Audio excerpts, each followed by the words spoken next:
up, everyone? This is SojuTalk, your weekly shot of K-pop. We're coming at you with a super spicy episode 204, and we're recording on September 19th, 2022. I'm Doug, and joining me today, we got Warren. Hey, what's up, everybody? And Anita.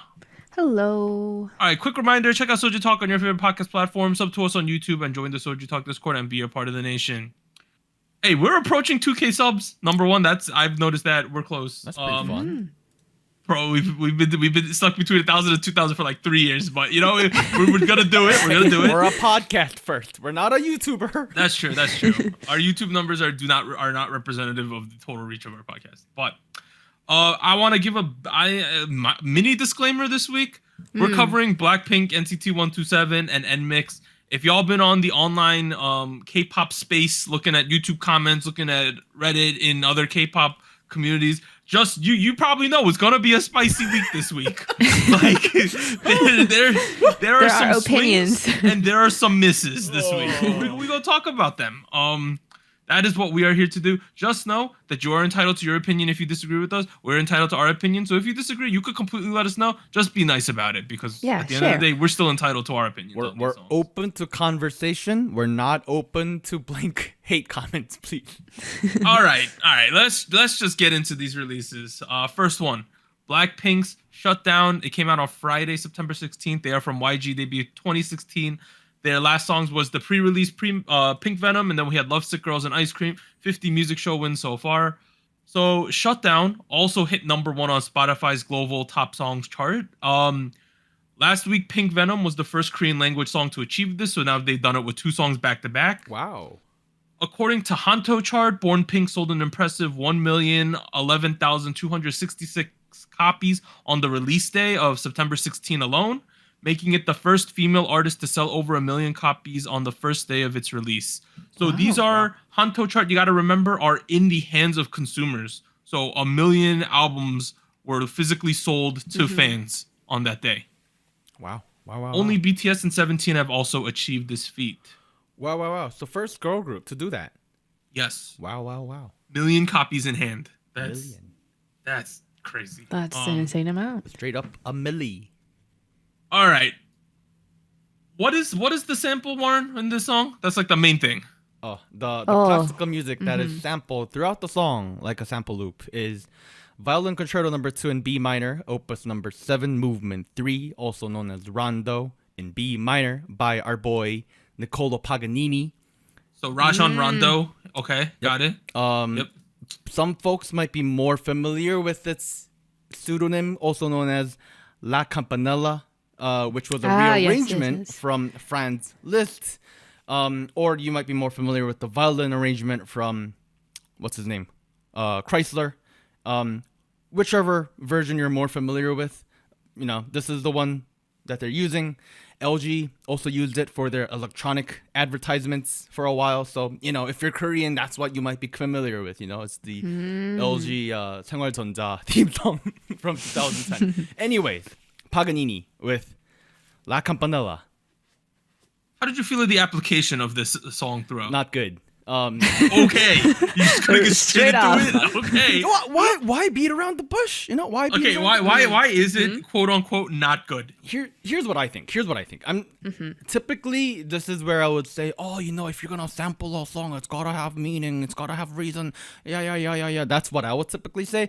I'm not even gonna bring that up. We don't even have to talk about that. My first and foremost problem with the way they sampled the classical song is that it was a little repetitive. Obviously the original song is very long. That is the most popular and most well-known parts of all of violin pieces in general. So I kind of understand why they went with that. Obviously, building popularity off of something that's already well known is, great marketing tactic. Awesome. I like that. But it gets a little stale if you're gonna repeat it throughout the entire track. That's okay. Yeah, that's where I was like, maybe they could have changed it up a little more. Is it me, or does it get a tad bit monotonous, particularly maybe in the chorus? Yeah, that's how. This is the vibe. This is the vibe. You're in music class, right? Okay. It's cool. You're like 12 years old in 6th grade or something, right? You're in music class, and the teacher's making you either sing something or perform something, and there's one kid who's about to fall off the beat, right, and be off beat. So the teacher starts going like clapping to the beat, or they're tapping them on the shoulder. They come over to behind them if they want to be a little more discreet. They tap them on the shoulder to the beat. That's what this beat feels like at times. You know exactly what I mean, right? I know exactly what you mean, because the entire top line or the melody is written on a very... It's very on beat the entire time. Dun dun dun dun dun dun dun dun. Right. Dun, Yeah. right? It's basically, a lot of it is built off of the original melody of the original song, which makes me feel like the entire song is written on top of the sample loop, which is fine, but it's just, they keep doing that throughout the verse, they do that throughout the chorus. It gets a little stale. That was my main issue with it. Whereas tracks, the easy comparison to make here is obviously Red Velvet's Feel My Rhythm, which came out earlier this year, right? With a different classical sample. And the way they used it was they used it as a theme indicator and like a tone indicator and like, creating a theme rather than building the entire song on top of that melody, So I feel like those two songs do sampling very, very differently. This being a much more direct and simple approach, whereas that was more of a... it felt like other pieces of other pieces of the song could have been built without it in particular. So yeah, that's where I felt like, Just felt like for me, it just felt in the chorus like a little bit of dragging, just because of the way the beat is set up. Overall though, I prefer this to Pink Venom. I'm gonna be honest here. Really? I think this is more of a vibe. I don't think that its rap sections might be better than the Lisa and Jenny sections in Pink Venom because those sections are pretty fire. Yo, yeah, fire, yeah. But as a whole, I enjoy this song more, I think. Yeah, let's talk about points that we did like, because I do have a couple of those, contrary to the popular belief. But before I do that, right? Sorry. Oh, sorry. I was gonna say, Anita, if you want to mention anything, because we both talking about Mike. Now we know. Yeah, I mean, I guess going off with the instrumental, right? That discussion. It's interesting that you point out that it was referenced in like a long time ago in like with general audiences, right? With LG, because I thought like this particular sample usage sounded pretty old school in a way. Like I feel like, oh, this is bringing me back to something in like early 2010s for some reason. Which I guess maybe makes sense if that's something that they want to do, but it just felt a little off because I mean Blackpink is not. I mean they've been here for a while, yes, and you kind of have that theme also with like the references they have with in the music video, but I don't know. I just feel like it could have a more modern twist. Yeah. In the sampling. Let's talk about that because I don't think I would use the word trendy or trend forward as a descriptor for the recent couple songs from Blackpink. Rather leaning towards cliches and things from early 2010s. I mean, honestly, I'm not sure if it's intended or not at this point because if you look at Teddy's other works, there has been a lot of great examples of him being very trend forward and, or if anything, earlier than his time. Like if you look at Baby by Big Bang, like that was clearly something that was, I think that's still something that holds up even to this day. So in that aspect, I definitely agree with you. It does feel a little dated in terms of how the sample is used or in fact, generally how the song is built. It feels like we're referencing a lot of old club hip hop music from like which and maybe that was the purpose, which is interesting, right and unexpected, right. It's just not something I would expect, but then again, it's Teddy. My expectations are never really what happens. What I did like Doug mentioned earlier, Jisoo was Jisoo. Oh my god, was she good?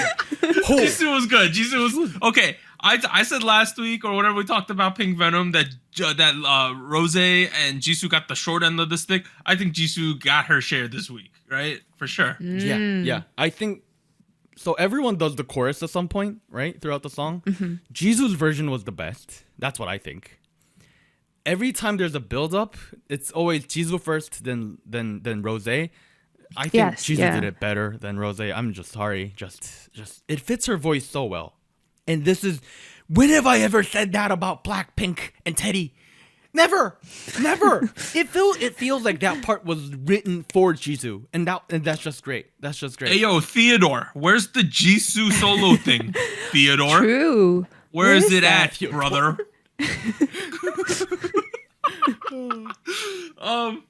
Okay, I think the song's okay. Here's the thing, the song is okay. What I can't overlook are these lyrics. My God, these lyrics are like are something else, right? Like, whip it.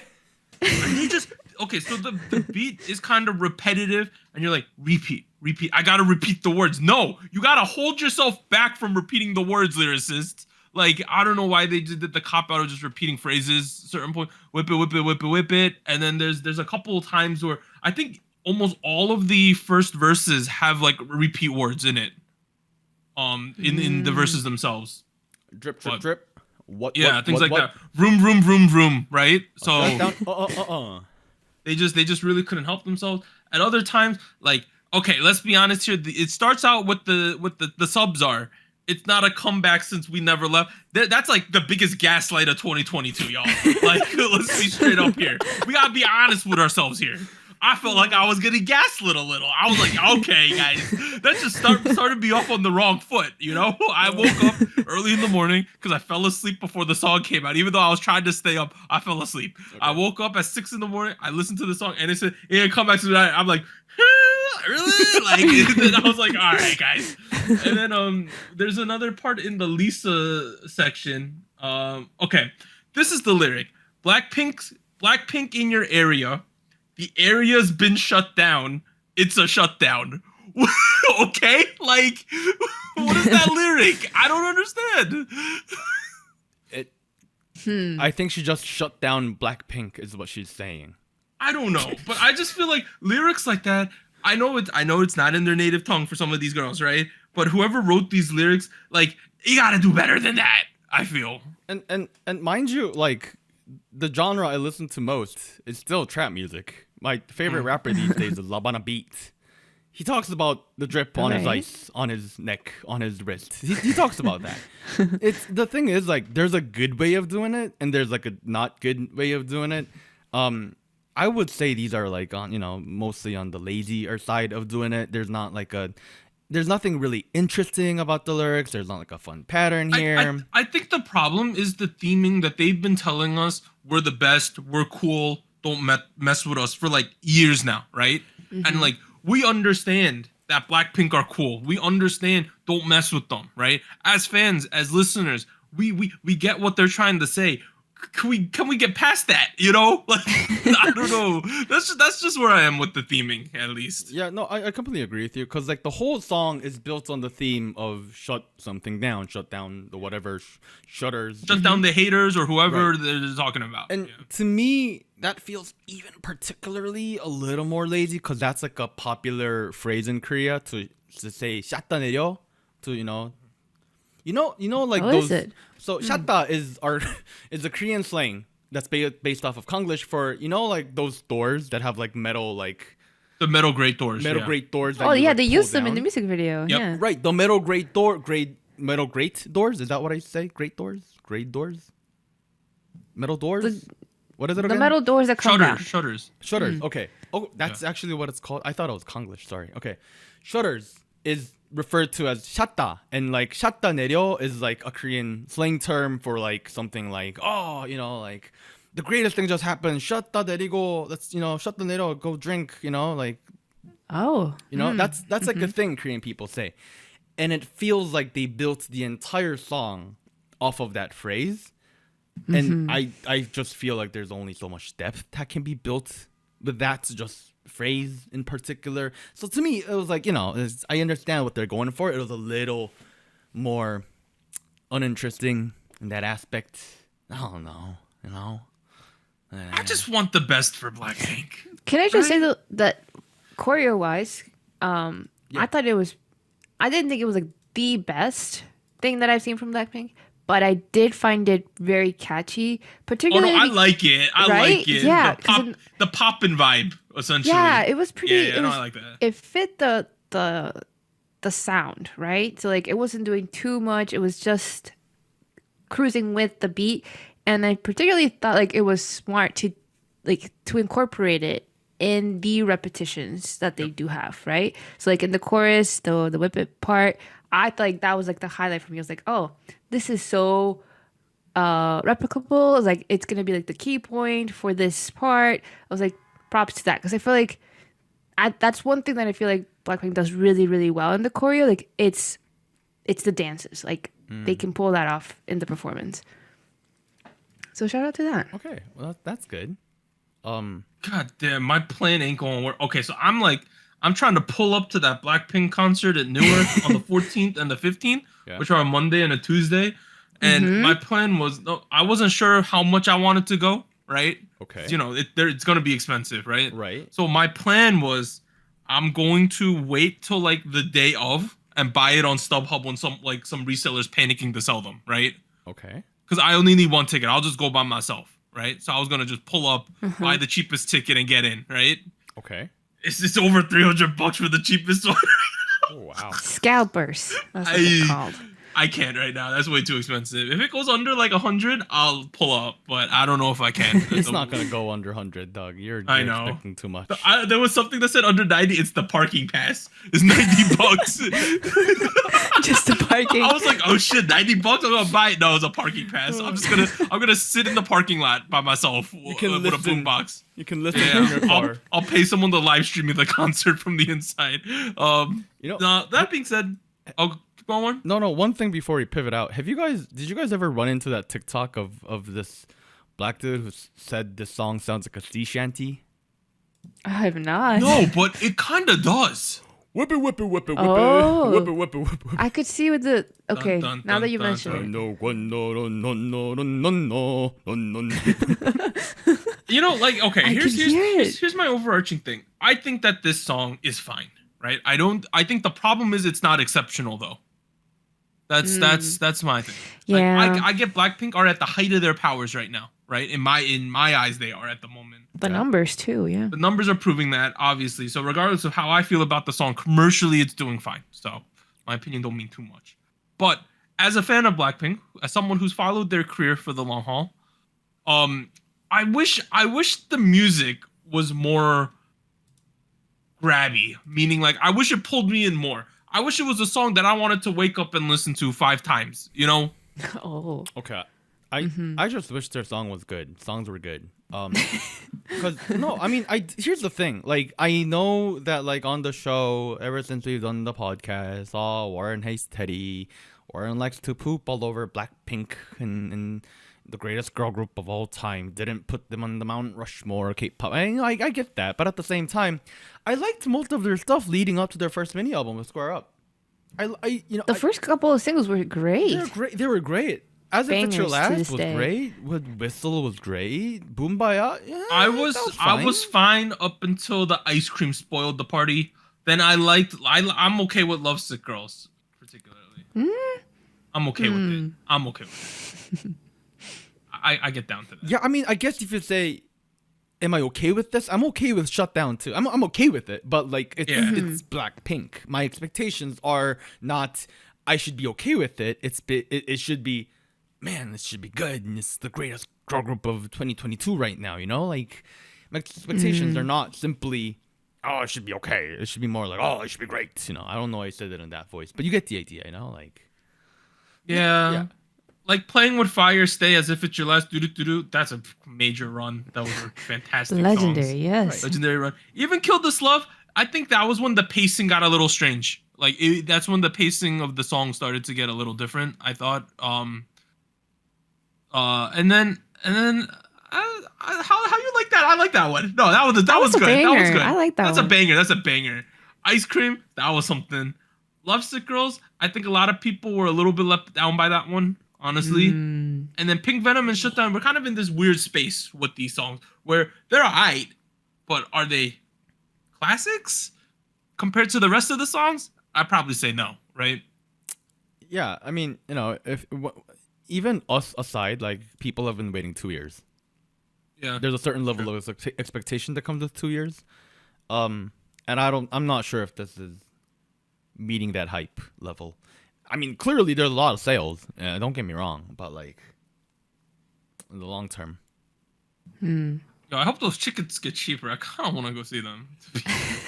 I should have just done the Ticketmaster. I got fast internet. My track record. I don't know why I didn't. I'm so stupid. Yeah. All right. If you wanted to go, you should have. Yeah. Why did you lie? That's on you. Yeah. I've fast internet, so like, I believe Ticketmaster. You know how they put you in the virtual queue with everyone at a certain point. Yeah. Like I've been pretty good at getting tickets. But why did you not even try for this one? I don't know. I don't know. That's on you, dude. All right, let's move on to the next song. NCT 127 with Two Baddies. They are from SM. They debuted 2016. Their last songs were Favorite, also known as Vampire, Sticker, and Punch. 26 music show wins so far. The big controversy coming out of this one was SM had to apologize and send out reprints of Two Baddies after someone accidentally omitted Do Young from the album group photo. Good look. I've heard that SM has messed up a couple NCT albums. I don't know the full extent, but someone was saying that. What kind of mistake is that? Just forget a whole person? You would think that the person working at SM, right? Even if they're not the biggest NCT stan, or like if they're just there because it's a job and it pays well, right? If they're there, you would think at a minimum they would pull up a name of the kids and be like, I got to make sure we got all these kids on this thing. You know? Yeah. Like, I don't know how that happens. See, this is what happens when you like just randomly pop in members and out for every comeback. Like this gets confusing. Like, clearly it's confusing for them too, you know? Like, all right, Two Baddies. Anita, you like NCT, right? I tend to, yes. How do you feel about Two Baddies, One Porsche? Wait, what do you mean you tend to? Okay. First reactions, right? I thought the general beat, the vibe was pretty okay. Not my favorite. But there was something about it that felt like we were trying to fabricate this hype, right? Yep. And I somehow didn't feel it. Whether it was with the choreo or like the instrumental, I don't know. I felt like I just didn't quite get the illusion, right, that they were trying to create with Super this. Super chanty in the chorus. Yeah, I've been a critic of this in previous releases where like I'm not a huge fan of the chanty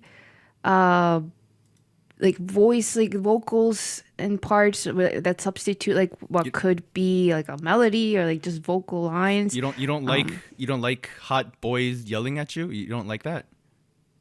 No. What? No. What? No. I just feel like, to be honest, I feel like it comes off as like we're trying to be very generate this hype, right? Like this aggressiveness, but I feel like as a listener, I would rather be able to like hear the melody and like individual members, because at some point I just feel like, oh, it's just a chorus. Like I can't even tell who's singing it. I don't know. Like there's no really like specific structure to it because it's just like all in one tone. I'm gonna be honest, Warren and I could recreate the chanty part. Two baddies, one Porsche. Two baddies, one Porsche. Well, yeah, I feel like maybe you lose that like individuality in that chorus. Yeah. So yeah, I'm gonna give a 180 of a take, and I'm gonna say for the first time the chanty chant was a good idea. Okay. And partially I think it's because they were trying to make a hip hop track with this track. Yeah, for sure, I see that. For sure. Mm-hmm. Yep. And you know that's obvious in the sound, but also like in the way they structure the song, it feels a lot like a lot of the rappers come in, do their thing, bounce out, let the other rapper come in, do their thing, bounce out.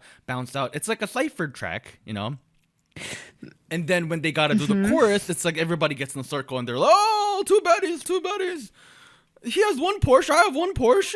Ooh, lots of cars." You know, I feel like that's what it is. Can I say something though? Because I feel like I did get that sense, right? Because the majority of the song is actually just verses. Like it's not a ton of singing. Like it's correct, right? Correct. Yeah. Other than like the bridge. Yeah, and to me, I thought like it's not necessarily a bad thing to do that, but it felt like every verse that I was hearing had a very similar flow. That I feel like everybody was just how do I explain it? Like it was like a new member was coming in to do their verse, right?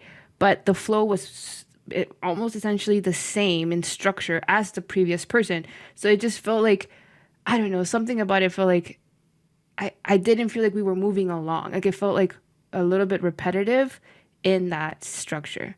Yeah, no, I will agree. I will agree with that. Like, it's not like they were amazing at rapping, but compared to the other two songs we had today, I think the rap was very nice. That was my takeaway with it.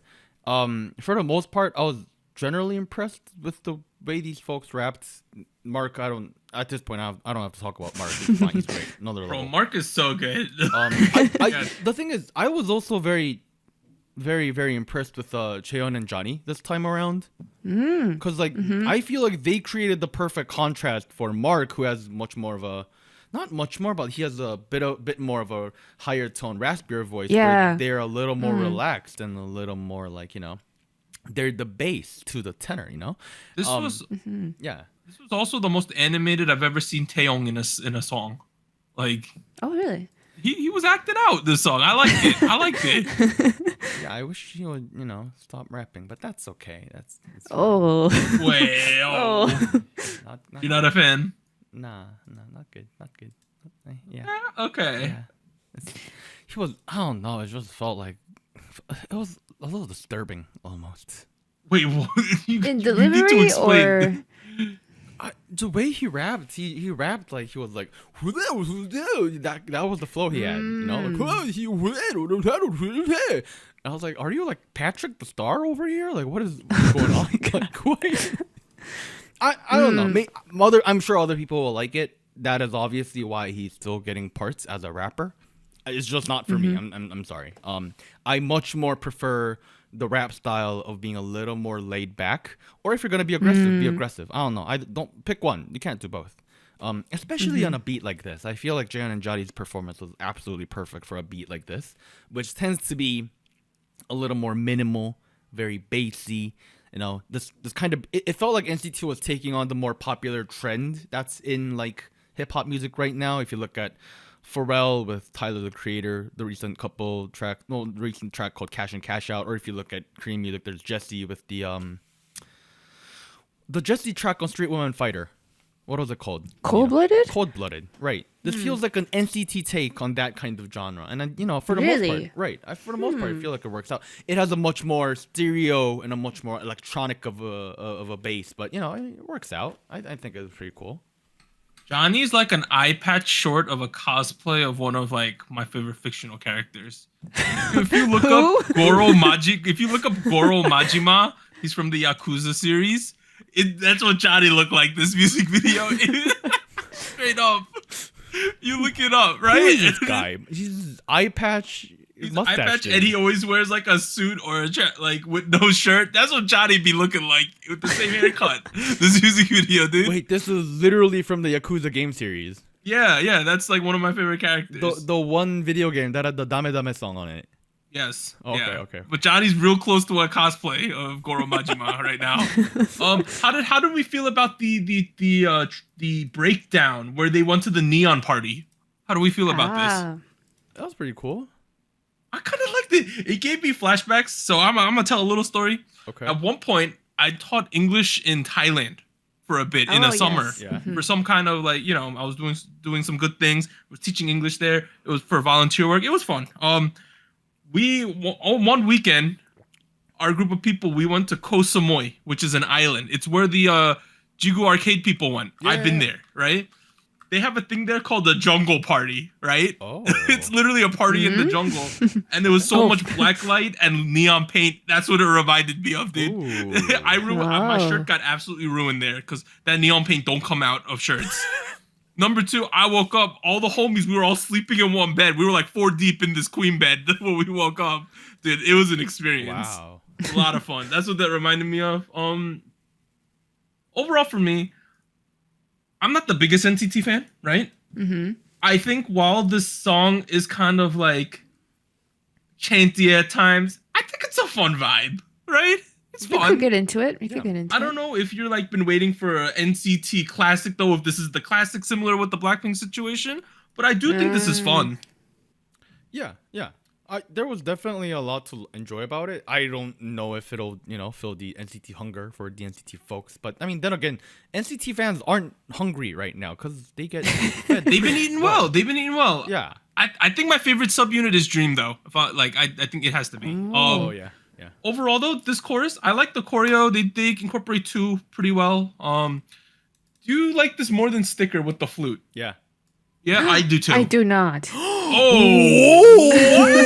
Okay, that's interesting. Explain why, real quick. I'm curious. I guess to me, I thought Sticker had more of a, I don't know. It felt more interesting. Like it felt like there was more of a progress in the song. I guess. I don't know, everything, like all of the aspects, the instrumental, the choreo, and the set, I felt like matched a little better than in this case. Even though I know Sticker's not like the most popular of releases, I guess. I don't know. I feel like this is like, obviously the song is not bad. Too Bad is not bad. But I felt like I didn't feel like interested enough to keep listening like again and again, like I might have with Sticker, because I was like, let me like hear to the instrumental. Let me look at what's going on in the music video. Let me, like it felt a little not as complex. I definitely get that. But I do feel like the end results of their experimentation per se was not very enjoyable to my ears. My ears did not have a pleasing, fun time at the end of the Sticker with the lovely meme flute, you will. So that's where I'm like, I definitely feel like where they pulled inspiration from is a lot more clearer with this track, and that's what I enjoy about it. And it feels like they did the NCT twist of it pretty well. It feels fair. I think, regardless, this song feels fairly consistent throughout. Yeah. I wasn't too shocked by anything. Like when the flute came in that other song, I was like, "Oh my god, we got this flute!" Yeah. And it's just following me the entire time. One more thing before we bounce out into the more unexpected of music. What I do want to really praise about NCT is like they've been pushing out full-length albums every year. Check out the B-side. I really like the B-sides. Yeah, I like the B-sides. Say what you will about the title track, I think the average quality of NCT B-sides is some of the best in all of K-pop, especially if you like EDM and hip-hop music. So this is another one of the example of those, and they keep pushing out albums left and right like there's no tomorrow. All right, we've had a YG song. We've had an SM song. Let's get a JYP song up in this. Ooh. We have NMIXX with Dice. They debuted 2021. Was it 2021 or was it this year? Oh, it was this year. This year. Okay, 2022. It's That's how you say that one? Correct. The punctuation still looks like a face. No, I thought it's ook. That's what it is. Wook, whatever. Shook. Look at the movie guy. Sorry. So NMIXX, Dice. They rolled the dice on this one. Did it work out for everyone? Yeah, I got a 1 on my dice. How about you guys? That's your rating? No, I'm just kidding. I'm confused. the best way to put it. Confusion. Okay. There's confusion, but then there's a little bit of enlightenment, being that the name NMIXX is really going to signify the type of music this group is releasing. Meaning that they are really committed to mixing what could essentially be multiple songs together into one song. Kind of feels like those album compilations we get, the previews before they release an album. That's sort of the personification of their music, I think. So their press release has been calling it mix pop with 2 X's. Well, that makes sense. Pop, yeah. So my guess is that they want this to be their musical identity going forward. Whether you like it or not, I guess they are deciding to die on the hill of putting multiple songs together. Yeah, they started off with this sort of like cabaret, sort of Moulin Rouge, 1920s, 30 neon vibe, right? Yeah. Sort of gambling, maybe a little bit of a circus vibe, and then we went to like a is it a trap song? I don't know what it is. What is this, Warren? Well, there was one end of trap and the other end of trap for the second part, so. A lot of rapping was the main thing that stands out to me, or sing rapping. That was one of the main things throughout the entire song. Other than like a couple parts of singing, or like particularly the Lily section, a lot of sing rapping throughout. Yeah. They rapped. They rap. Yeah. Not great. Yeah. I'm not a fan. I personally speaking, I'm not a fan. I feel like they're very aggressive with the way they rap. They sound like Taeyong a lot. It's, I don't think that really. Yeah, I don't know. Yeah, they're very aggressive about it and like very like. Oh no, this song's very aggressive. Like that's just very nasally in a not a very pleasing way. That's my personal take on the rap. Maybe you enjoy it. I don't know. For me, not the kind of rap I want to continue listening to. The vocals are great. They're great at singing. That's what I'll tell you. Yes. Lily, my goodness, Lord, oh my gosh, can sing. Lily's good. Lily's great. Lily's good.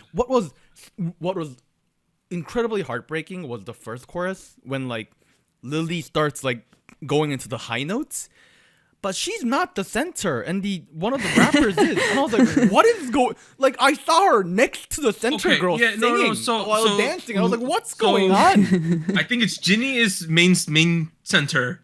Right there, and then Lily's to the right, and they're doing a call and response thing. So you would think, all right, at minimum equal screen share, right? Right. But they really focus on the response and not the call, which I don't know why they would do that. Yeah, I don't know. I think Lily's performance was just too good to just kind of put in the back like that, and it was just visually kind of confusing. Yeah, no, I was like, why? You have this amazing talent, and you decide to put your rapper here? I don't know. Questionable decisions of many. Just was, So we make it through the chorus, right? Mm-hmm. Yeah. And then they proclaim to us NMIXX change up, let's go, The right? switch. Yep. Mm-hmm. And they really change it up.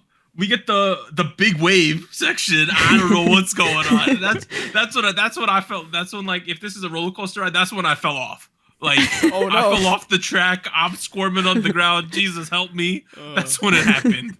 You did not survive the big wave.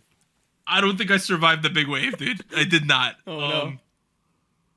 I mean, It got just super hip hoppy all of a sudden, like even more Yeah. hip hoppy than it was. I mean, personally, I didn't mind it because I found it a little bit more interesting than the previous part. So I kind of was hoping, like, okay, let's see where this is going. But it ended so quick. It was like, I want to say it was less than a minute.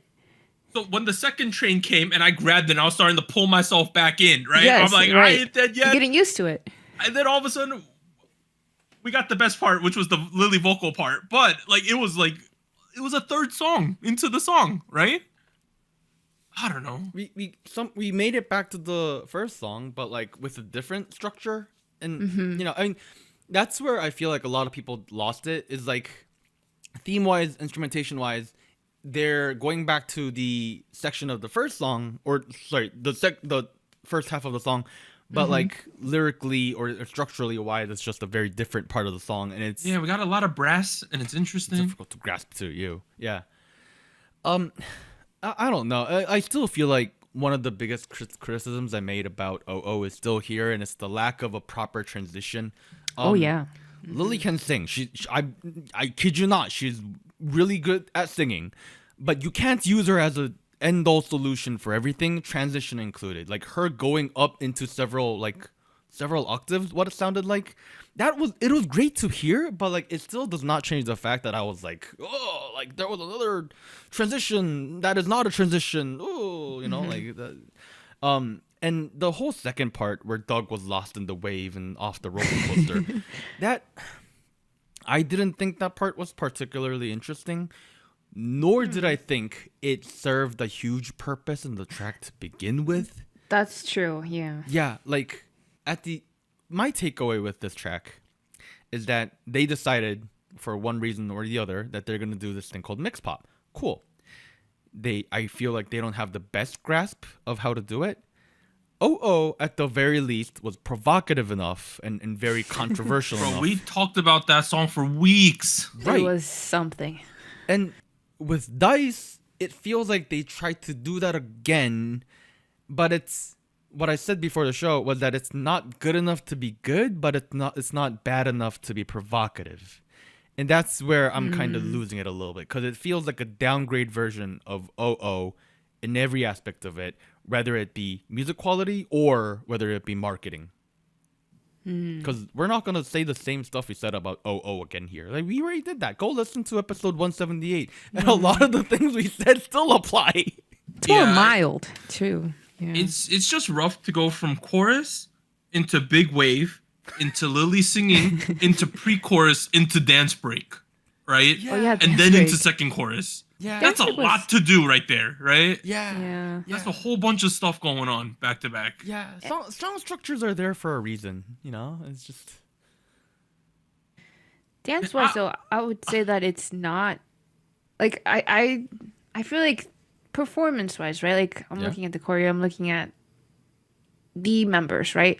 I thought they did a pretty good job. It's just it is the essence of like why this order, like why include these parts in this way. Did you feel like the overall choreo itself was pretty good? But the thing is, like, they're good in their sections, right? But you have to think about like this is a whole song, so like they have to be cohesive and like make sense together, which I feel like I didn't quite get there to that part. But individually, like if I look at sections, I feel like this section was fine performance-wise. The choreo was pretty cool, but you gotta think about the whole product, and I feel like I don't quite understand how we're structuring things. So even the song doesn't sound cohesive. The choreo is good, but it doesn't sound cohesive. It's just, kind of all over the place. Is that what I'm hearing? Yeah, I guess in a way. I feel like, I guess maybe it's also like emphasized by the like obvious breaks in the music video too. Like, so like we do the switch and then we change the background, we change the sound, and then like a lot of things just break. Like there's not something like holding it all together. Like there's not an underlying something that is bringing everything together. Right. It feels, at the end of the day, it feels like they took individual pieces and glued it together. Which, I like some of these kids too. I like Lily, obviously. I like Haewon. I like Kyujin. Kyujin is center, like Kyujin's all the time in the center. Yeah. She's trying real hard. I just feel like this concept is kind of crazy, JYP. It's difficult. Right? It's a tough concept. It's hard if you think about it, right? Songs should be memorable. Like when I think of a certain song, I should think of like a 10-minute stretch in my head, when I think, oh, you remember that song? This had like, I think one of the best songs to do it is that Jopping song. That chorus is so memorable. Like still to this day, it's just like burned into my head. Jumping and popping, we're dropping. No, really, right? Like this is just super memorable. This song just has so much going on that like it's supposed to be the chorus, I think, right? I would assume so. Usually, I like to roll the dice. I think that part is pretty. If that part was in the traditional song, that's a decent part, I thought. Yeah, no, this is where I feel like a lot of the stuff we said about still applies, because back then, even then, we said individual sections of the song sound great. The superhero section, the bala bala section, that sounds great.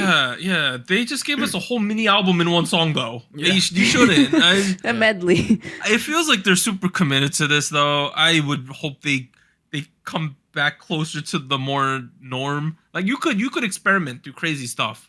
Maybe not try to shove 3-4 songs into one song, or find the transitions where it's more palatable. A little bit. I disagree. This is the hill you guys are gonna die on. Be a little more provocative. You guys are gonna be known as the group that does multiple genres in one song now. Fine.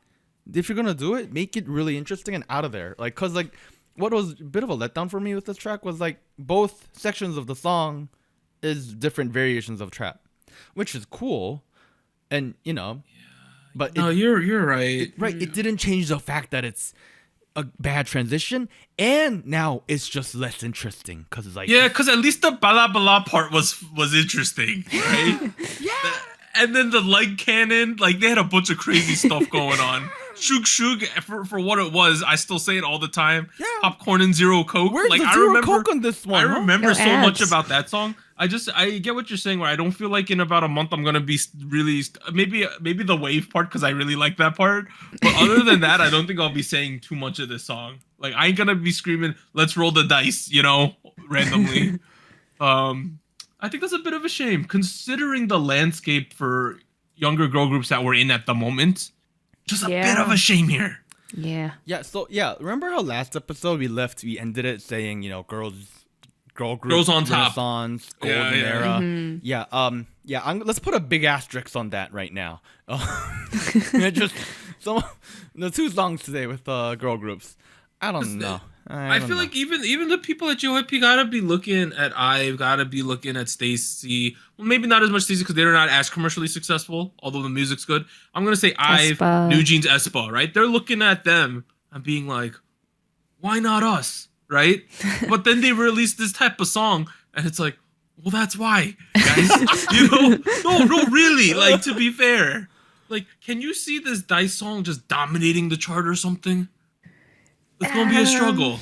That's the shameful. That's why it's like a bit of a shame for me. Cause like I just want more good music. Come on, NMIXX. I do feel like maybe the first time they did it, the producers are pushing for it because apparently that's what they said in their interview. Mm-hmm. This time around, JYP is definitely pushing for it. The main writer behind the song is a writing duo called Armadillo. Who is best known for their work with IOI called Very, Very, Very. Remember that song? Yeah. That was a bop. Yeah. And now they are directly under JYP. And thinking, I'm here thinking like, if JYP decided to go with their internal writers this time, that's got to mean something in terms of like the direction they want it to go in. So this is the hill they're gonna die on. If you're gonna die on it, do a good job dying on the hill, please. I'm looking at the eye chart real quick. This IVE thing is holding strong against Pink Venom and Shutdown still. It's impressive. Okay. Wow. I can see that. Mm-hmm. All right. I think that sums up the songs this week. A lot of interesting stuff, regardless of how we feel about them. Other releases include Kim Jae-jung released Nobody Like You. Wakey Makey's Yoojung had a solo debut with Sunflower. Daya released their end of they're not calling it a disbandment, but it's like they're leaving MBK song with The Blinding Past. Sorn featuring Yeon. There's a bit of a CLC reunion there with Nirvana Girl. Craxy with Real. That Craxy group, I haven't listened to too much of them. They've released like 10 music videos in the last month, it seems like. Oh, wow. The Rose with Childhood, people are really hyping that one up. We have Mimi Rose. They had a debut with Rose that features Yoonjia from Girls Planet 999. She's in that group. And then finally we have Maka Maka. Shout out to Max. That's a guy on our Discord who loves Maka Maka with I Am. I Am is actually getting decent views. Like, normally I make fun of Maka Maka views to him. It's doing well. Why didn't we cover Maka Maka? Good for them. It's got like no votes, unfortunately. No. The closest one was the Rose, but it just didn't make it. All right. Spice King. Last week on episode 203, Rocket Punch's Flash picked up its first crown. Second place was Tempest, Can't Stop Shining, and third place was Billy's Ring My Bell, What a Wonderful World. New candidates are the 3 songs we covered this week: Blackpink Shutdown, NCT 127, 2 Baddies, and NMIXX's Dice. I have a chart. Let me go from the bottom up. Third place. Okay. I got Tempest, Can't Stop Shining. Still think that's a very good the song. bottom? Good song. That's the bottom. Good song. Second place. I got Blackpink Shutdown. Whoa. Wow. I just like it for some reason. It's grown on me. I don't know. Something about it. First place, though, you got to maintain Rocket Punch's Flash. It got to be on first. Of course. Good man. I like you. You're a good man, Douglas. Yeah. Anita, what's your chart? Yeah. Are you a good person, Anita? Kind No, of. she is. I bet she got Tempest in first. Watch. I think that's what it is. Yeah. Well, okay, let's start off with number 1 then. I indeed have Tempest in 1. My God. Okay. I don't know. I've been liking the song. The performances have been really good. So shout out to them. I feel like rookies. Good start. Second place though, not to worry. I have Rocket Punch. They didn't go down. Also great song. And third is gonna be a game time decision because I am between 2 songs, but I feel like it's like which one do I feel a little bit less about? What? So- Okay. That's the sad So comment. you're picking the best of the ass, right? Well, the thing is, like, it's not that they're bad. It's just that I guess the expectations were there, and it didn't quite come to be what I hoped it was. But I'm gonna put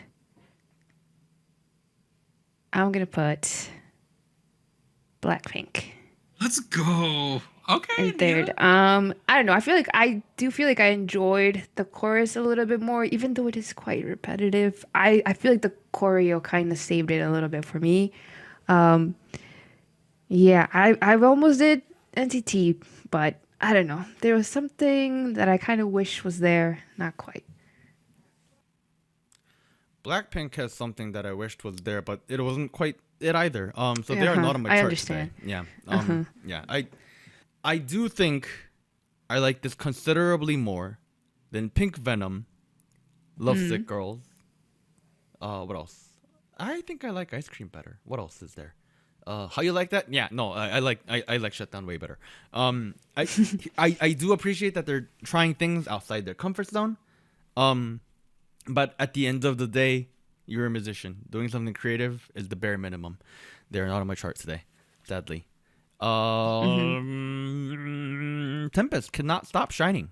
They really cannot stop shining. Which puts them on third place for me. Oh, third as well. Frankly speaking, I kept skipping the Blackpink song to get to the Tempest song on my playlist on Spotify today. Ooh. I think that was a big part of it. I didn't think that I would like this song this much, but turns out I do. It's a very pleasing boy group banger, so please go check it out. That pulls me to another boy group banger, NCT 127's Two Baddies on second place. Wow. I understand it's not meant for everybody, but typically speaking, this is the kind of music I enjoy. Quite frankly, it has a bit of a B-side vibe to it, but Oh, okay. I don't dislike that. You know, I don't think it's your typical K-pop song, other than the NCT chanting thing. But that's like an NCT thing, really, at this point. So for the most part, I thought it was pretty nice. It probably does not help that I enjoy this kind of music at the moment. And then I think I think NCT did a good job of giving it their own personal twist with Two Baddies. Which leaves me with Rocket Punch Flash on number 1. I have to be honest here. I didn't think they would be here this long.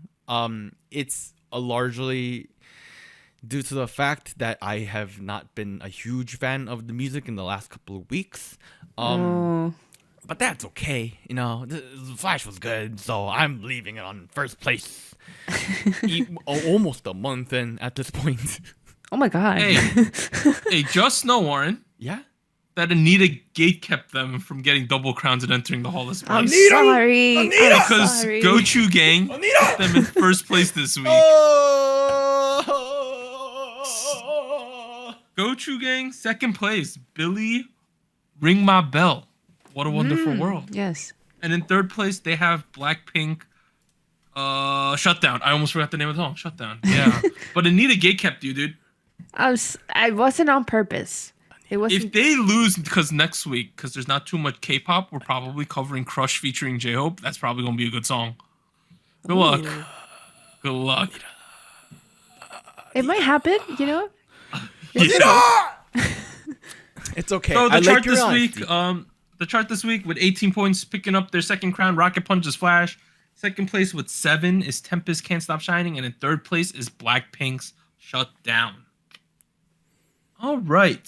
Finally, we're show winners. Anita, hit us with them. Yes. First off, we got IVE with Afterlife. They won a countdown and show music award, so they are up to 9 wins with this comeback. It's crazy. Very nice. And then we have Blackpink with their previous song, Pink Venom, winning on Inkigayo, so they have 6 wins for them. And then lastly, you have ONEUS with Same Scent. They won on the show champion, and Music Bank, so they have a total of 3 wins. Oh, so Congrats to them. something that I looked up. I'm on the IVE Nama wiki page right now. Yeah. They have a floor plan for their dorm and where they live, like who's in which room. It's so On their weird. Why is that on their information Nama there? wiki. Why is that info there? I don't want that information. I feel like dangerous. I was just looking up their music show wins, but that was there, and I'm very confused by this. I don't want to know that. I feel like that's a little too private. But I can't believe they gave Yujin, Wonyoung, and Liz individual rooms and 3-member rooms to 3 members in the other room. Oh God. Yeah. Okay. Well, at least they have 2 bathrooms, you know. Yeah, but yeah, so that's how it is. That's surprising, actually. All right, we're at the end of part 1. SojuTalk episode 204. We'll be back after a short break. 3, 2, 1.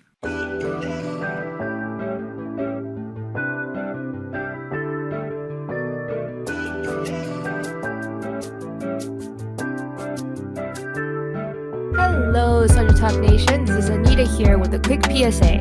If you would like to support SojuTalk Kpop Podcast, please like, subscribe, or follow us on whatever platform you're using. And consider joining our Patreon at patreon.com/SojuTalk or donating to us at paypal.me/SojuTalk. On behalf of the crew and myself, thank you.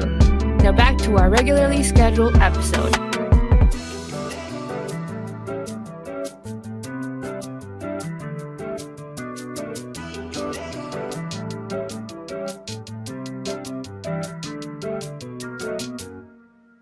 Hey, we're back at it with part 2 of SojuTalk episode 204. Let's get into some news and events from last week. First one, a big picture issue.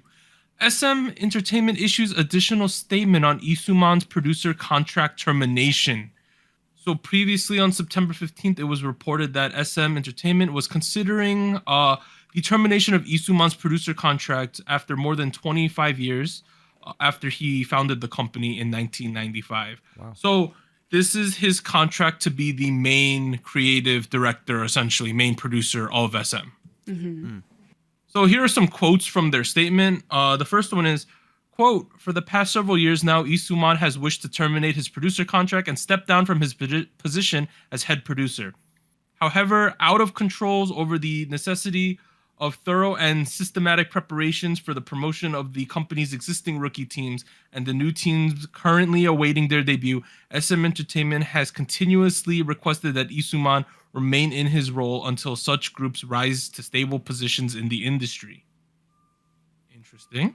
Next one, quote, "Now with the end of 2022 nearing and with it the gradual decline of the panic caused by the global pandemic, Isuman has relayed that he believes the current lineup of artists at SM Entertainment are perfectly well equipped to resume active promotions in the global music market." Finally, quote, "As such, the company intends on evaluating producer Lee's contract termination request thoroughly with all company affiliates before coming to a final decision." So SM has gone through some changes in their high-end business over the past couple years, different people buying up percentages.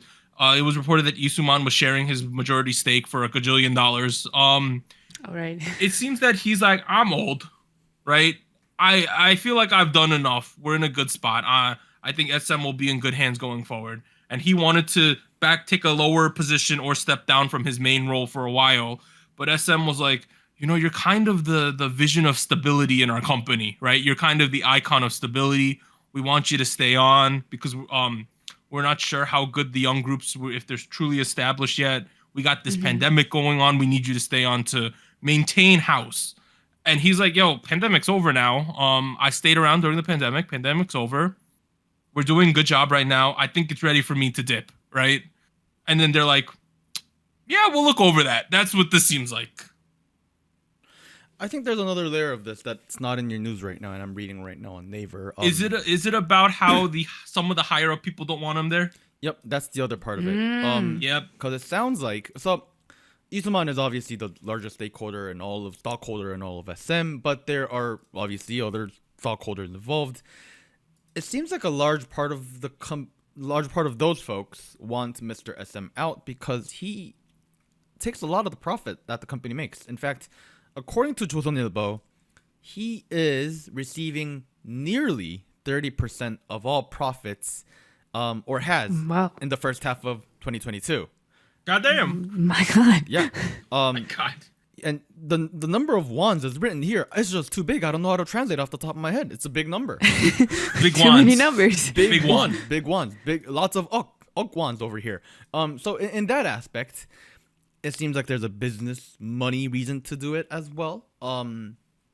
Obviously I'm not a numbers guy, but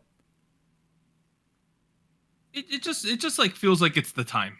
You know, he's older in age. They've been changing up the people at the top. It just seems like the time. It is a bit of a shame though, because he's been kind of the rock of the industry for the last 20 years. yeah. We'll have to see what happens. If he does leave, it's a big deal. Clearly, he does believe though that SM is set up for the next like 50 years. That was one of the things in here, but you never know what will happen. The company hasn't been around for 50 years. If they're already set up for 50 years, I'd be kind of pressing. Yeah, down on that a little you're bit. You're right. Next one, RBW confirms Kara to release their comeback album this November in commemoration of their 15th year anniversary. Oh my god. Number one, I had forgotten that RBW bought DSP. Yeah, but I'm pretty sure they did, right? They did, right? Yeah, that was the right. first thing that struck me. Additionally, it's going to be the 5 members that are still around. Unfortunately, as we remember, we covered this back in the day, Guhara passed away. But is the surviving members, so it's Park Yuri, Han Seung-young, Ho Young-ji, who was one of the later members added, Nicole, and Kang Ji-young. So all of them are being included in this. Oh, okay. Wow. So the members who had previously left are coming back.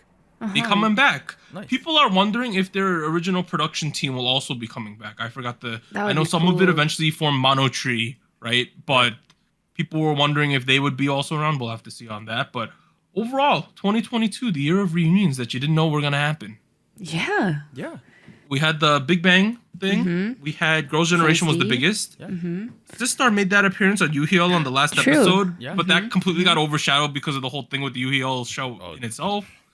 Now we're getting Kara with an actual album release, so they're basically doing what Girls' Generation did, and that should be cool. They're also planning to appear on broadcast shows, so it's going to be very similar Ooh. to the Girls' Generation comeback, of legitimately Promotion stuff. a legitimate full comeback. That's cool. I mean, man, like Hey, I'm surprised mostly with Kang Ji-young, who was my favorite member, because she literally went to Japan for like a decade straight. wasn't she like very like vocal about leaving Kara and like being an actress in Japan and all that? Yeah, dude, she's actually a pretty notable actress in Japan She now. is. Yeah. I remember like one of the first Japanese movies I saw was on an airplane, and it was the live action rendition of Assassination Classroom. Oh yeah, she's in that. Yeah, she's in that. No, she plays the foreign teacher in that movie, and I kept looking at her. And I was like, she looks familiar. She looks familiar. I don't know any Japanese actresses. She's also been in the live action of Tokyo Ghoul as well. Wow. Yeah. Yeah, you're right. So Tokyo Ghoul Zitori. she's been in like 15 movies and like 20 dramas since she's left. So she's been getting like actual full work. So it's excited to see her back. I'm actually really super excited for this. Oh yeah. I'm a big Kara fan. Let's make it a pop. Yeah.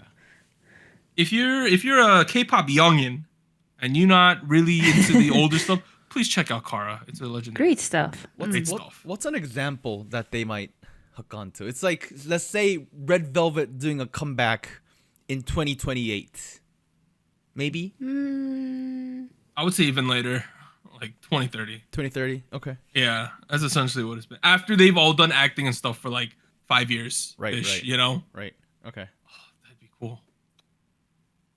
You know, okay, speaking of Red Velvet, I thought about Red Velvet recently. You did? Remember how Irene had that controversy with the stylist and stuff? Yeah. And it kind of totally derailed that movie she was in. That movie had such a weird name. If you remember what it was. I don't remember. Let me look this up. Double Patty was the name Oh of yeah, the movie. yeah, I remember. I never saw the movie, but I always think like that's such a weird name to name a movie. Is it based on anything? No. Just No, they work in a fast food chain, I believe. Yeah. that's. Yeah, oh, was that it? It was It was something something involving like that. that. Yeah, it was something involving a restaurant. Yeah. But it was called Double Patty. I don't know. I just thought that was weird. That's a nice name. All right, next one. September 15th, News One reported that former IZ*ONE member Lee Chaeyeon will be making her solo debut with her first album in October. WM Entertainment confirmed Lee Chaeyeon is preparing for her solo album with the aim of a October release. She's the last one, right? Last remaining member of IZ*ONE who has not To shown up do anywhere really else? It's like, okay, there's layers to this. Okay. Minju hasn't done any real music stuff true. since. Okay, that's true. She's been one of the hosts of one of the music shows for a hot minute. I know she's done some acting. Haewon's released a couple things, but nothing too notable. She released a song with Stella Jang, which was out of left field, but that happened. But you're right. Chaeyeon has pretty much done the street woman fighter, where she had initial hype, but once the real dancers started dancing, the hype kind of died down a bit. No, really, real talk. Yeah. Like, It was rough. It was rough. It was rough for her. Her whole storyline was crying, essentially, a lot. It was. I mean, it's just a sad. different environment. So yeah. Yeah. So I would say that was not the most successful venture of all time. But hey, WM's finally pulling the trigger. I heard that they kind of, if I remember, I don't know how true this is, but I heard that like WM let go a lot of their female trainees, so people were concerned about Chaeyeon because a lot of them got absorbed into RBW, so they weren't completely sure what was going on there. But Chaeyeon's getting a solo debut. She should just call the song "Hair Flip" and just flip the hair all the time, because that's what she's known for.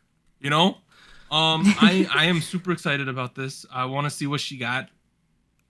I hope though that the popularity hasn't waned too much since the IZ*ONE disbandment. No, I mean the IZ*ONE hype was one of the biggest hype of K-pop in all of post 2015. So I would think there's a little bit of still hype going on behind Chaeyeon. Yeah. I'm really excited for this, so. actually. Yeah. Super excited.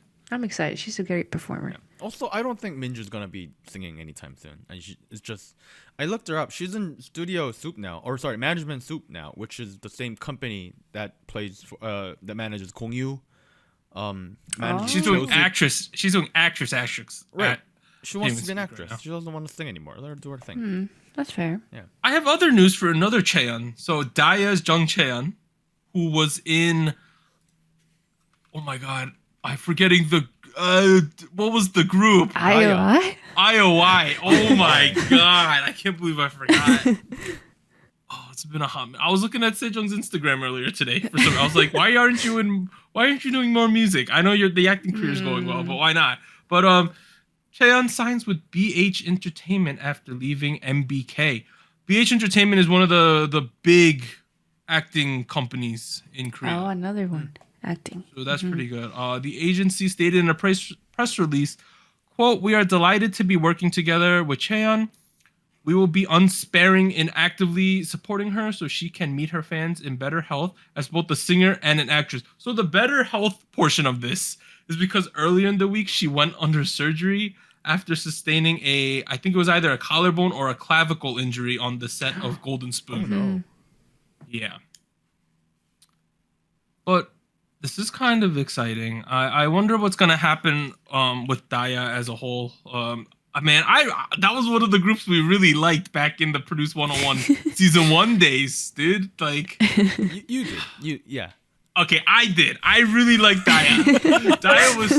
Daya was good, dude. Like On the Road, Anita, we used to get down to that song all the time. Or Wenji. That one. That's the one I remember. Wenji was a bomb track. Well, I mean, at least for Jung Chaeyeon, I feel like she is signed with a really good company. BH Entertainment, their most famous people, I would say, is Kim Go-eun. I don't need to explain who that is if you know Goblin. Yes. Byung-hun Lee from many Korean movies. They also have Yoo Ji-tae from what's it called? Old Boy. They have a lot of folks. Han Yo-ju, Han Ga-in. These are all very A-listers. Park Bo-young. Yeah, Park Bo-young's there too. They have a guy named Park Jin-young, but GOT7's Jin-young. Oh, that guy. That's Jin-young, not JYP. Yes. The other JYP. Did you say Lee Byung-hun already? Yep. Yep. Yeah, that's the biggest name at that Everybody company. knows Lee Byung-hun. So I hope. this is a really big acting company. This is a great opportunity for her. Yeah. Like if you're gonna make it as an actress in Korea, this is one of the main spots to be at. They also have Park Hye-soo from Squid Game, you know? Oh. Yeah. So overall, we got some movement there. Both Chaeyeons are doing pretty well. I would consider Daya sort of in that category of like Kristen, where it's those groups that were from kids who are related to produce that you wish had done better. Kristen's a worse situation though, for sure. But like both of those groups, I just wish they had done better. Even like for me, Wakey Makey, because they had that song Cool, which was such a good song. And then they never followed it up with another banger. Like they had other releases, but they never hit that same like cool factor again. I don't know. So that's a little depressing. Maybe I feel like one day maybe we should do like a breakdown of like these produce related groups. Like it hasn't been too hot typically. A follow up to episode 1 of SojuTalk. Oh dear. Is that what you're asking for? Are we gonna do like where are they now 5 years after IOI disbanded? God. Oh my god. All right. Next week though, on Wednesday we have JB. Thursday, Crush featuring J-Hope. That is going to be a big release. Oh. Like I'm excited. we have La Pillis. Friday, Craxy's releasing another thing, and then on Monday, EXO Shumin's releasing a song, and Adora as well. Oh. So those are the songs for next week. A little bit of spice all around. All right, that is the end of the main show. We're gonna come back after our little outro thing. We're gonna have the after hours. We do have a K-pop related thing, so if you want to stick around, then you can. But this has been SojuTalk, your weekly shot of K-pop. I'm Doug. I'd like to thank Warren and Anita for joining me this week. We'll see you guys at After Hours. Bye, everyone. Bye. Bye. Special shoutouts to our Fiesta patrons: Bagel, Based Mina, Brian, Shadow, Cotton Ball, Delmonic, Ellie, Genki Boy, Goku Mama, Jacob, Liam's Games and Toys, Luke Daniels, and Jay Parks. Tier, thank you for joining SojuTalk. And special thanks to our Discord server mods: Jacob, K Music Erday, Koala, Max, No Bias Luna, Tuggles, and Wolf297.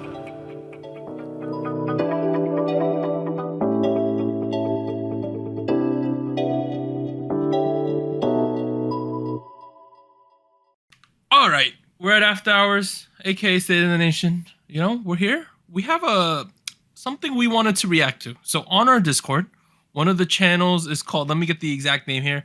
I think it is called Questions for Nation is what it's called. So it's a space where people can ask questions and we could have an open discussion about them. So one of the questions that was posted earlier in this week was by Not Therese, aka Therese, who's also known as Soju Reactions on TikTok. She makes TikToks for us. Shout out. Fantastic. Shout out. So the question of the day she wrote was, do you believe companies have a responsibility to evenly distribute lines among members in all of their songs? Take. That is a topic of discussion. My opinion. Hard no. Oh. Hard no. Hard no. Not a Hard soft no. Okay. Like nipples in the cold ocean. Hard What no. the heck? Whoa, That's how nipples in the hard. cold ocein. That's how hard no. Okay. You could cut diamonds with them, maybe. So let's go. Nipples Hard in no. the cold ocean No. to cut diamonds. Shine Wow. bright like a diamond. Okay. Okay. But why? Why is it a very resolute no? Okay. Elaborate. In life, everyone has strengths and weaknesses, right? Okay. Yeah. Same is true in K-pop groups, right?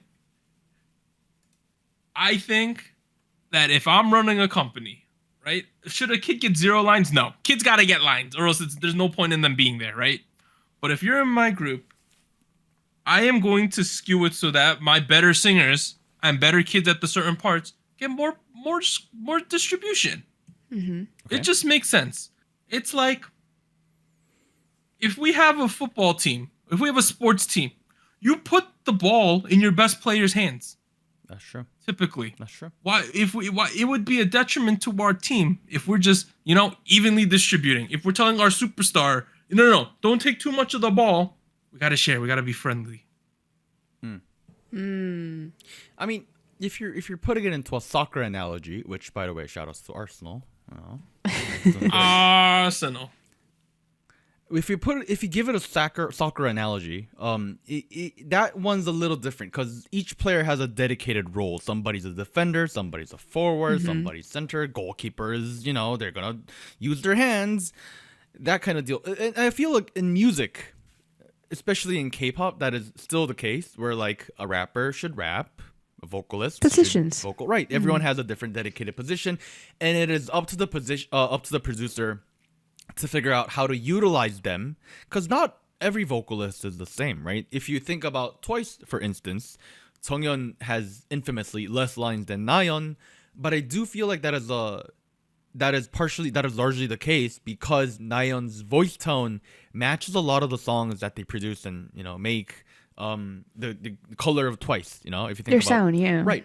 It does match all of that really, really well. So I do feel like there is a responsibility to figure out who fits what role the best. That I feel like there is a responsibility to do so. To give each member exactly, let's say there's 5 members, to give each member exactly 20% of every song. I don't know. This isn't music communism over here. You know what I mean? Like you can't really do that. Like give them the roles that make sense. That's my take on it, which I guess is very similar to yours, Doug. I guess mine is like it's a no, but it's more like no, but. Oh, what's the but? What's the but? But. So like, You like in essence, I feel like no. What? The question is about like the management, right? So like, the management like is are they responsible, right? Yes. I feel like in general there comes like a feeling of like there should be more like equal share in parts, right? Because from like the business perspective, like the fans, right? Like they're the consumers. They get invested into like there's a fan for each member, I would say. Like you could find somebody that would say like this person didn't get enough lines, right? And in that sense, the management has some responsibility to make it so their product, right, like their group is still appealing, right? Like if they're like making their consumers like very, very like concerned and like, I don't know, feeling a little bit like things are unjust, quote unquote, then it comes like back at them, So like it's not necessarily like if it's right or wrong. It's just like it's a part of their So you're saying more or less they built this group. It has 11 members. They're responsible to somehow manage this, right? Is that what you're saying? Yes. I mean, but I see it in a way because like it's very particular to this genre because there's an aspect of like appealing to the public, appealing to the listeners, to the consumers, because that's going to be the core. Like they're going to be the ones sustaining this project, right? So I feel like if that is the appeal, like it is kind of a responsibility to make sure that it continues. Let me rephrase that a little bit. Let's say I'm a Do-young fan. Let's say I'm a Do-young fan of exactly. NCT. My boy, his face is not in my album. I would be very unhappy. I'm just very angry. We don't want that to happen in terms of line distribution. We want fans of, for instance, fans of Chizu to have a pleasurable moment while listening to a song. Is that essentially what you're saying?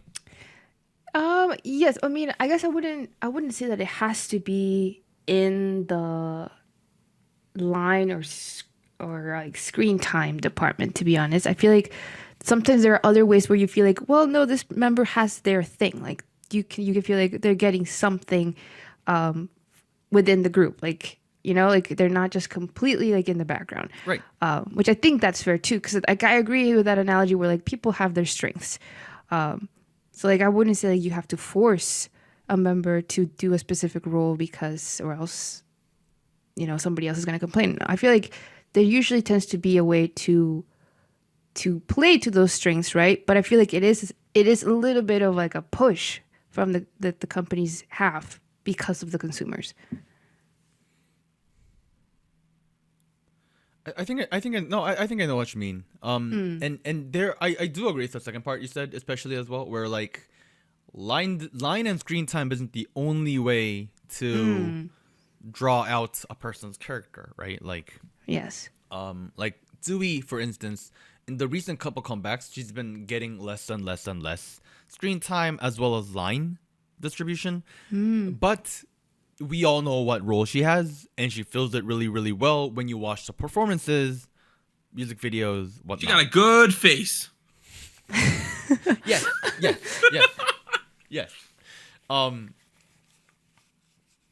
And as long as the company or the management is able to figure that out, again, give each member a distinct, important role in the grand scheme of things, I feel like that's fine. You know, just as long as they're not a filler member in the group. That's what it comes down to, I think. Okay, I heard a counter argument that said filler members don't exist, which I think is a horrible take. I think filler members exist in a lot of groups, but I ain't gonna say who. But that's a conversation for another time. Yeah. But like, I do think that certain groups, like when you end up with like a bajillion dudes or girls in a group, like inevitably there's enough overlap in the group that you didn't need that number. That's how I feel about AKB48. Exactly. There's filler members in AKB48, like, objectively. Every song is one person and like 12 different filler members. That's what it is. Yep. That's AKB, because they have a center system and everyone else sings in choruses, you know? NCT especially, I'm not talking about NCT Dream or NCT 127, but like those like NCT 2021 or NCT 2020 songs. Oh. Yeah. Like they don't all have to be there, guys. Let's be honest. Oh, like the whole like 23 people. Right. Is that those type of songs? Like 23, 24. Like, come on. Like, we don't. What does that realistically do? Make the chorus even more chorusy? Like, come on. I mean, I guess the argument with like AKB48, right, and like with such a big lineup is that someone. Like you're trying to catch as many people that might be interested in a particular person, right? So like you're trying to expand the, I guess, preferences, like options of people that you would be a fan of. It's the buffet mentality. It's like yeah, we have all of these options. You're gonna like one of them, I bet. That's the mentality they're going after. I've unapologetically never been a fan of humongous groups, though. You know, like I've stated this a lot of times. Yeah, they're difficult. What is your standard of big versus small groups? Like, how many is it considered too much? Big, yeah. Right? I think these days anything above 7 is big. Above 7, okay. Okay. I think I would say I would accept 7. Maybe after 8 is where I draw the line. That's about what I'm saying. Yeah. Yeah, I guess. yeah. Yeah. Okay. Yeah. I just feel like I know we like the groups we like let's say you like a 13-member group or a 12-member group as it is right now. If you take a step back and objectively look at it, that's a lot of people for one group when they sing 2 minutes and 50-second songs.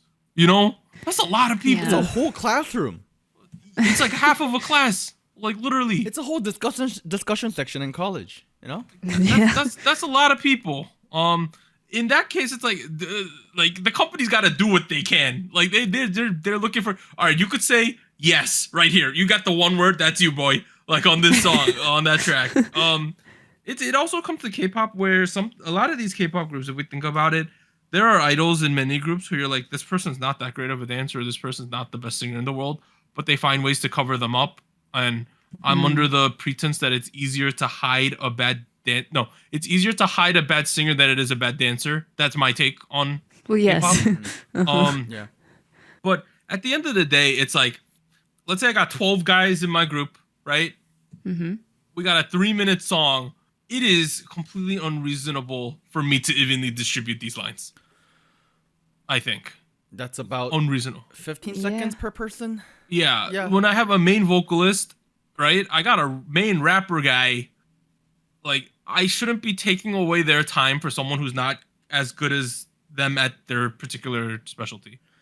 That's how I see it. The way I see it is at the end of the day, it is the executive producer's role to figure out what their role is. Like if you have a sub vocalist, sub dance 3, sub lead rapper guy, figure out what his role is on the show, or sorry, on the song.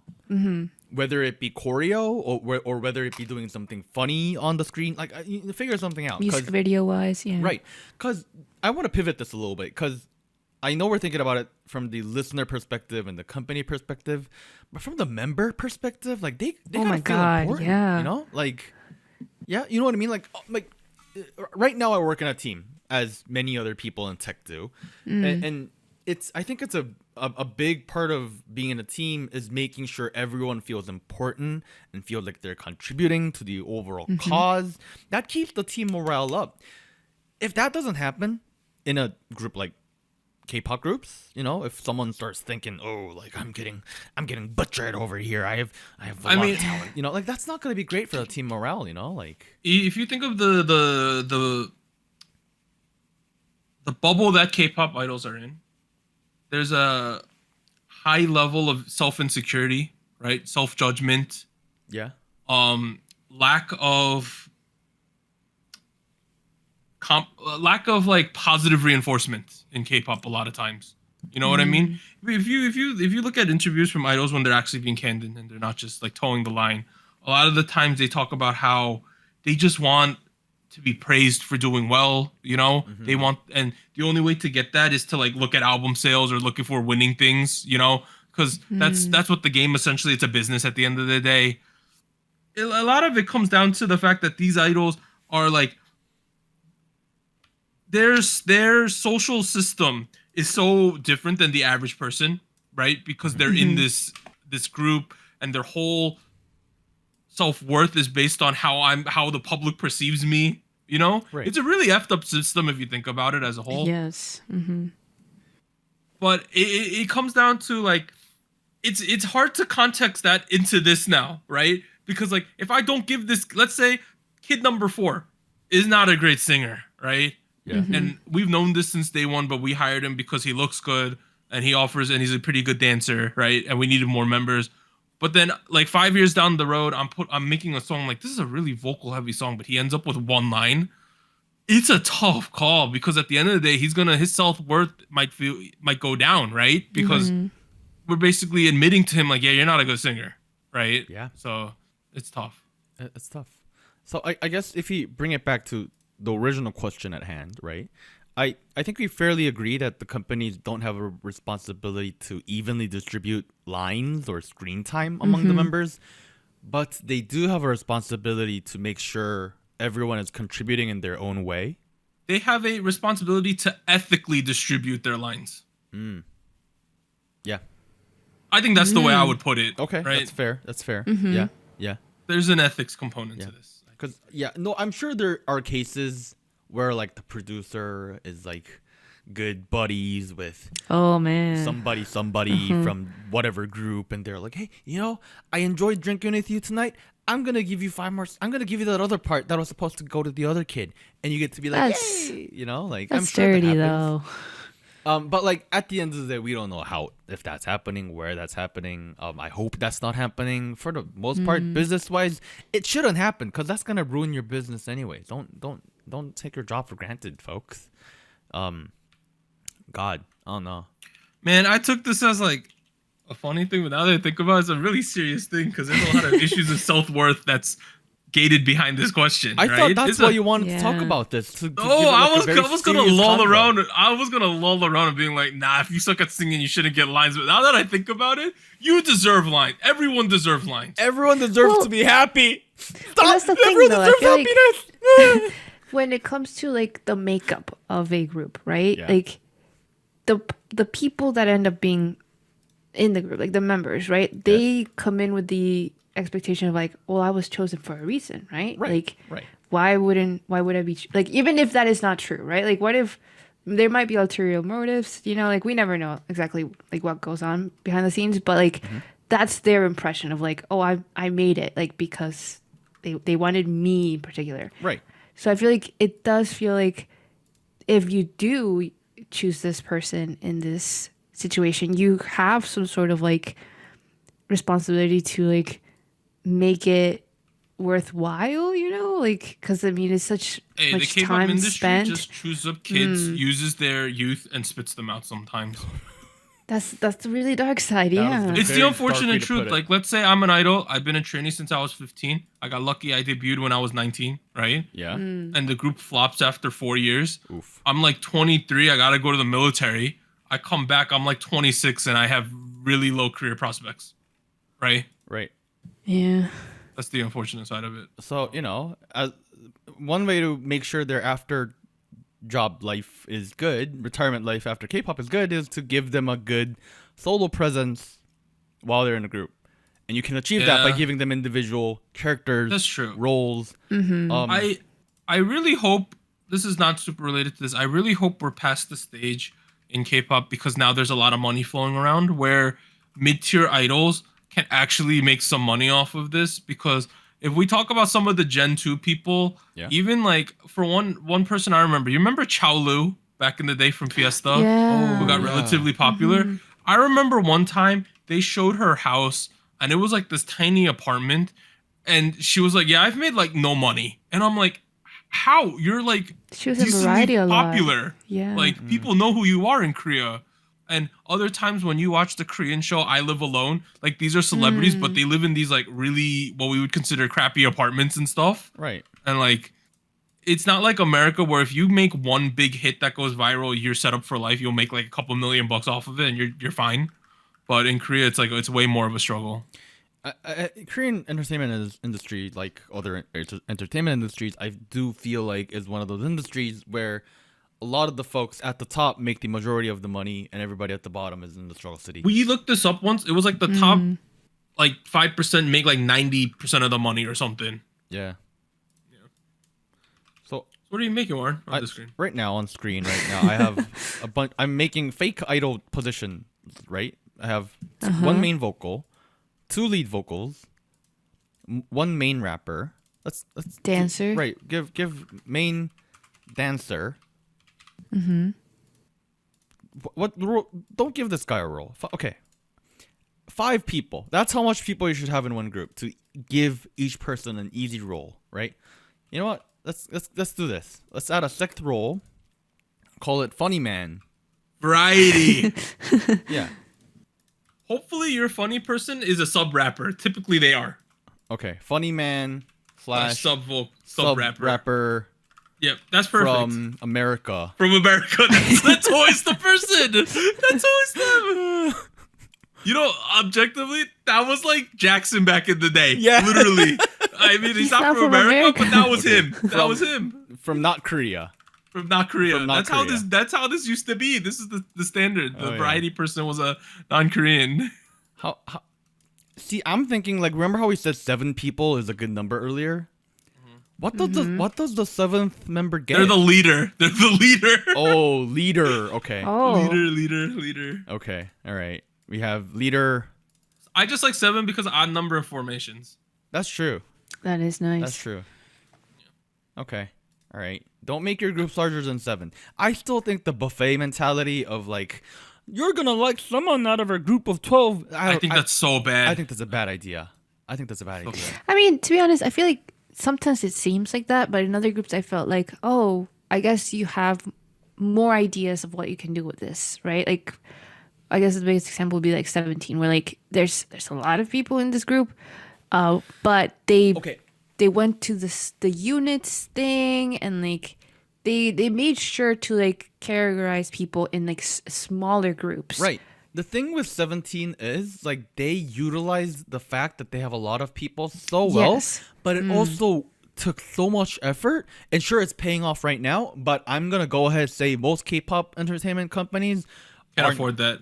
Yeah, no, they're not even going Yeah. to try. That's It a took, lot it of work. took a long time. If you're a mid-tier or lower company and you start to do the buffet mentality, there's always justice for ex-member posts Yeah. on Twitter and stuff. Yeah. And that's when you know you've added too many people to your group. Every time I see a buffet group, you always end up in a situation where one member has so much popularity and other folks are in the middle, and then you have a couple folks who have like, I don't even know, who knows they exist kind of situation. Oh, I was about to cough a name out. I shouldn't. There's so many groups I can mention right now. There's one in my definitely head can. that's so obvious, but I can't say it. No. Yeah. We can't mention them on the show for obvious reasons. But if you listen to K-pop and you pay attention to what's going on in the industry and the fandoms, you should be able to name a couple.